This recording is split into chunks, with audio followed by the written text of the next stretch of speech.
Padayon ang search and rescue operation para usapang parapangisda ti kang habungtuhan Llorente Eastern Samar nga nawawara kataliwan pumalawod didan Enero 2, 2026 sa kahing pump boat nga may ngaran Mama Mary. Ginkilala hiyang hi Anthony Yusores Flores, 50 anyos, taga Sitio Talisay, Barangay Naubay, Llorente. Talwas naman nga nakabalikan niya upod ni Ian Aliestre, 25 anyos, taga Barangay Suong.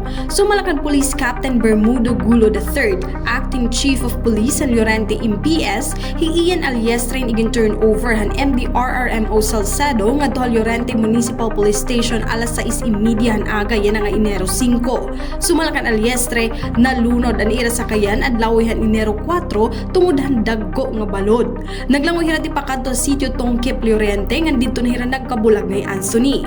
Dugong pa ni Aliestre haros 13 ka oras hiya nga naglutaw-lutaw antis igsampid hapang panghan Barangay Alog dito habungtuhan Salcedo.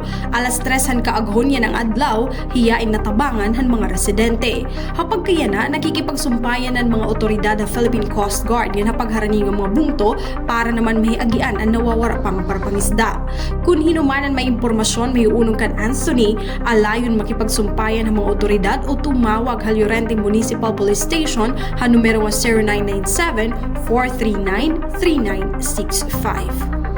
Tika nga Syudad Borongan, Heidi Upada, Eastern Samar News Service.